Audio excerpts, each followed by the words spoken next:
नमस्कार, मैं राहुल। इस समय दिल्ली में हम मौजूद हैं विश्वविद्यालय। जी हाँ, दिल्ली विश्वविद्यालय के गेट पर लगातार 130 दिनों से जिस तरीके से डॉक्टर रितु का प्रदर्शन चल रहा है, न्याय की लड़ाई है, वो लंबी हो चुकी है। जी हाँ, देश में इस समय 22 जनवरी राम मंदिर उद्घाटन को लेकर के पूरा माहौल बना हुआ है। यहाँ तक कि प्रधानमंत्री ने दिवाली मनाने तक का आह्वान कर दिया कि 22 जनवरी को पूरा देश दीपावली मनाएगा। लेकिन एक चीज़ और चर्चा में चल रही है कि जो राम को लाए हैं हम उनको लाएंगे। तो क्या इस लोकतंत्र में अब वो सवाल भी उठने का समय आ गया है कि न्याय को कौन लाएगा? राम को लाने वाले की तो चर्चा हो रही है, डॉक्टर रितु पूछ रही कि न्याय को कौन लाएगा। जी हाँ, 130 दिनों से सड़क पर बैठी दलित समाज की बेटी, अभी तक न्याय दरवाजे पर नहीं। तो चलिए चर्चाओं को शुरू करते हैं डॉक्टर रितु से। न्याय को कौन लाएगा? राम को लाने वाले की तो चर्चा हो गई, न्याय को भी तो कोई लाने वाला चाहिए। दलित समाज की बेटी चीख के करिए 130 दिनों से न्याय दे दो, कोई तो होगा जो न्याय की बात करेगा। पहले तो यही स्टेटमेंट बहुत बोगस, बहुत वेग, बहुत फेक है।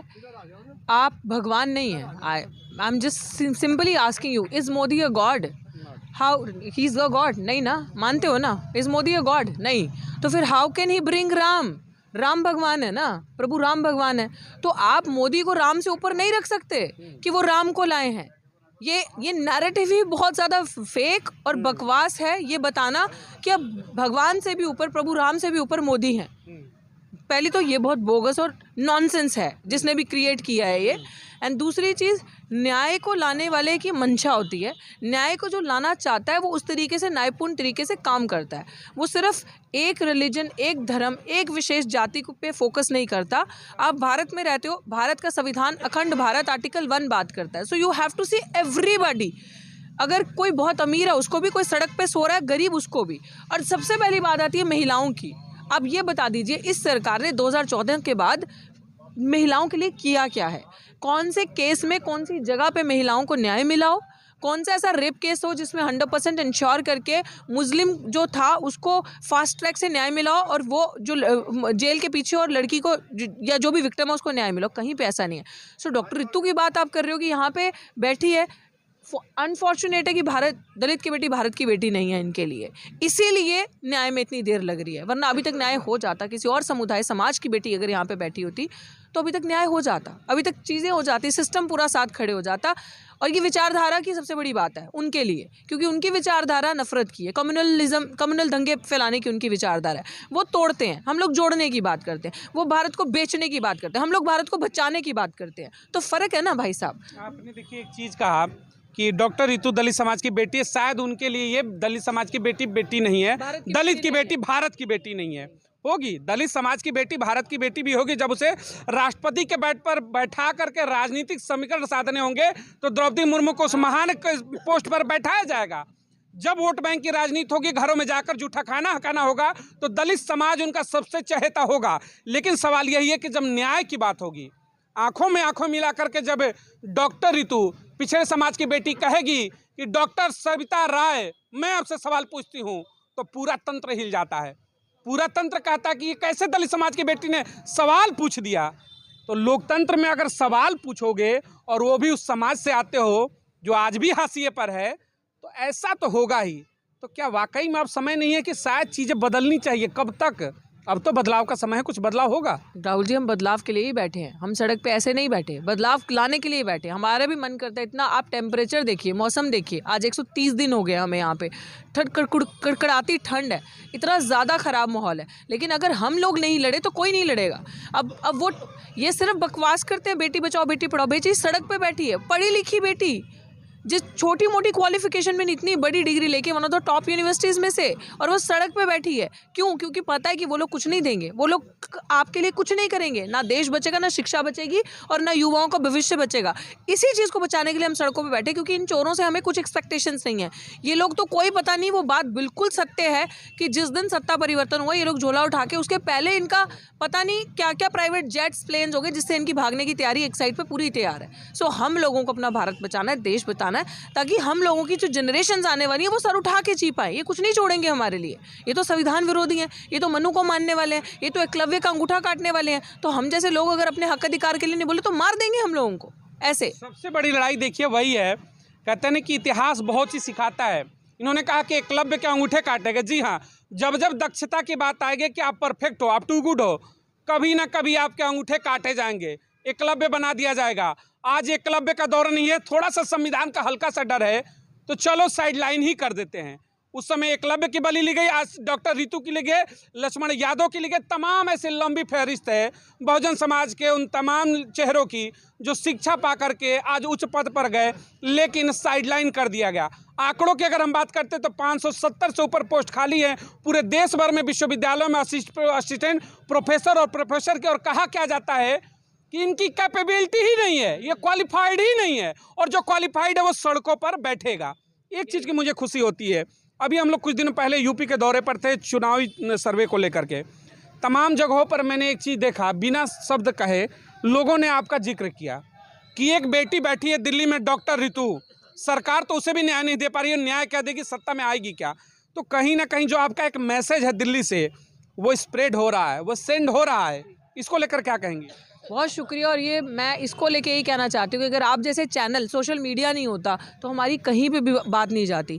ये सोशल मीडिया की ताकत है राहुल जी, जो हमें सुन पा रहे हैं लोग, जो हमारी बात पहुँच पा रही है। क्योंकि जो जिस लोकतंत्र की आप बात करते हो वो एक ऐसा राजा का तंत्र बन चुका है जिसमें प्रजा जो है, लोग जो है, जिनका वोट लेके वो उस कुर्सी पर बैठे, उनकी नहीं सुनते, सब सिस्टम उनके हिसाब से चलता है। तो ये एक बहुत बड़ी हमारे लिए अचीवमेंट है कि हमने ये मैसेज हर पीड़ित, हर शोषित तक, चाहे वो किसी भी जाति धर्म का है, चाहे वो सामान्य वर्ग का है, चाहे वो शोषित बहुजन समाज का है, लेकिन जो पीड़ित है वो एक क्लास है, वो एक है, उन तक पहुंचा।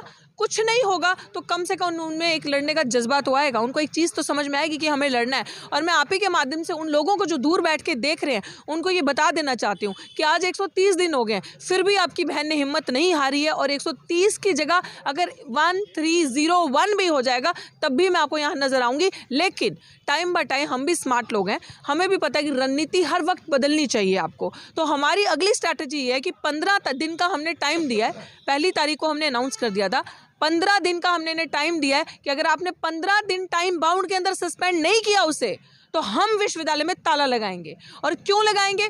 हम तो मूर्ख हैं जो यहाँ प्रोटेस्ट कर रहे हैं, हम तो मूर्ख हैं जो न्याय की उम्मीद करके बैठे हैं कि वाइस चांसलर साहब अंदर है, रजिस्ट्रार है, न्याय होगा, डीन है, लेकिन हमें किसी ने बताया कि अंदर तो खाली पड़ा है एडमिनिस्ट्रेटिव ऑफिस, वहाँ तो कोई है ही नहीं। उस कुर्सी पे ना वाइस चांसलर है, ना ये तो रजिस्ट्रार है, कोई नहीं है। तो हमने ये सोचा कि प्रॉपर्टी हमारी है, यूनिवर्सिटी हमारी है, तो वो वैंडलाइज ना हो जाए, उसमें कुछ चोर चक्के ना आ जाए, इसलिए हमने सोचा कि इस यूनिवर्सिटी को हमें बचाना, तो हम ताला लगाएंगे। ठीक 15 दिन के बाद आप सबको बुलाया जाएगा, मास मूवमेंट किया जाएगा और हमें इनको दिखाया जाएगा कि अगर हम ऐसे पीसफुल तरीके से बैठना जानते हैं तो हमें दूसरा तरीका भी आता है, लेकिन संविधान के रास्ते ही, लेकिन अब तुम्हें छोड़ा नहीं जाएगा। चलिए, संविधान की बात की, आखिरी सवाल मैं अभी ये लेना चाहूँगा। तस्वीरों में आप दूर दूर तक जहाँ भी देखेंगे आपको अंबेडकर की तस्वीरें दिखेंगी। यहाँ पर हर पोस्टर के ऊपर अंबेडकर की तस्वीरें लगाकर ये भी बैठी है। वर्तमान की राजनीति के ऊपर थोड़ी सी चर्चा करना चाहूँगा। हर राजनीतिक दल अंबेडकर की तस्वीरों को लगाता है, क्यों? मैसेज सेंड करना चाहता, सीधा सा स्मार्ट मैसेज कि हम दलित समाज के हितैषी हैं। अंबेडकर की तस्वीरें आप ऑफिसों में लगाते हो, लेकिन उसी समाज से निकली हुई एक बेटी सड़क पर बैठती है, जहां आपके घरों में आपकी पत्नी, बेटी और तमाम ऐसी जो मतलब मैं कहूं कि घर की महिलाएं घरों में बैठी हैं, और इस 8 डिग्री के तापमान में सड़क पर बेटी बैठती है, रात के 2 बजे बैठती है, रात भर बैठती है, 130 दिन से लगातार बैठ रही है।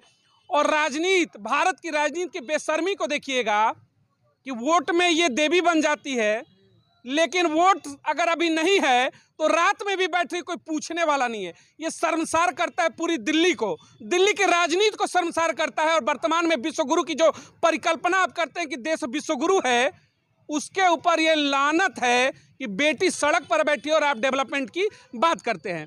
आपको कहते हैं कि 33% दिया, 200 महिलाएं संसद में बैठेंगी, संसद से पहले क्या सड़कों पर बैठाने की भी तैयारी थी क्या? ये भी कोई बिल पास हो गया क्या अंदर ही अंदर? मुझे लग रहा है ये बिल पास हुआ ही है अंदर। और आप जो 33% की बात करो, वो क्लियर कट यही बिल है कि जो बहुजन महिलाएं हैं खासकर ओबीसी SC ST वो सड़क पे ही रहे, क्योंकि वो 33 बिल आप समझो वो आरक्षण किनके लिए, वो आरक्षण 33% बिल उनके लिए जो सत्ता में बैठे हुए लोग हैं, वो प्रज्ञा जैसी महिलाएं जो गुंडाई व्यवहार की, स्मृति ईरानी जैसी जिनके पास सारे संसाधन है, वो हमारे लिए नहीं है। वो सविता रॉय जैसी महिलाओं के लिए 33% बिल है कि जुल्म करो, गुनाह करो और आओ तुम्हारा स्वागत करेंगे। ये RSS वाले हाफ पैंट गैंग उनका स्वागत करके, क्योंकि ये इस प्रिंसिपल को सस्पेंड किया हुआ था कालंदी कॉलेज से। ये सविता रॉय पहले नॉट सस्पेंडेड, टर्मिनेटेड थी कालंदी कॉलेज से। और जैसे ही इसका चिट्ठा देखा यूनिवर्सिटी ने कि हाँ बहुत अच्छा काम करके आई है, शोषण करके आई वहाँ भी SC ST के साथ, ये सब करके आई, तो उठा के इसको दौलतराम कॉलेज की प्रिंसिपल बना दिया। तो 33% आरक्षण आप समझ रहे हैं। ऐसे जो मैंने नाम लिए इन महिलाओं के लिए, वो हमारे लिए नहीं है, हमारे लिए सड़क ही बनी है। और हम भी अब समझ चुके हैं कि सड़क ही, क्योंकि अभी हमारे बीच में सांसद मनोज झा जी आए थे, जब वो सस्पेंड हुए उसके बाद वो यहाँ पे आए तो उन्होंने एक बहुत अच्छी बात बताई। उन्होंने बताया कि अब आप भूल जाओ साथियों कि आपको संसद से न्याय की उम्मीद होगी, संसद में आपकी बात उठेगी नहीं। अगर आपको बात आपकी मनवानी है, सुनानी है, लड़ना है, देश बचाना, तो सड़क रास्ता होगा। अगर सड़क सुनसान होगी तो वहाँ कुछ नहीं मिलेगा। अगर हमारे पे ये तलवार चल रही है, कल नंबर आपका है, तो हम आपसे ये चाहते हैं कि हमें भी मजबूत करो, हम आपको मजबूत करते हैं और सड़कों को सुनसान ना रहने दो। ये इन्होंने एक चीज़ बड़ा बढ़िया कहा कि सड़कों को सुनसान ना रहने दे। कहावत भी है इसमें, मैंने तमाम चीज़ों को सुना होगा कि जब सड़कें सुनी होती है तो संसद आवारा हो जाती हैं। तो वाकई में मैं इस शब्द को तो दोबारा नहीं कहना चाहूँगा, लेकिन 131 सांसद रिजर्व कोटे से जाते हैं, बहुजन समाज से जाते हैं, वाकई में उस संसद में जाकर है, क्योंकि उसी समाज की बेटी बैठी है। 131 सांसद जिस दिन इस कैंपस के बाहर बैठ जाएंगे, यकीन मानिए न्याय दौड़ कर आएगा। 10 मिनट के अंदर, विदिन 10 मिनट आपको न्याय मिलेगा। लेकिन वही बात है कि आप उस चौखट पर जाकर सत्ता के नतमस्तक हो चुके हैं, और फिर ऐसे में बहुजन समाज का विकास कैसे होगा, न्याय कैसे मिलेगा? आप भी कमेंट बॉक्स में ज़रूर बताइएगा।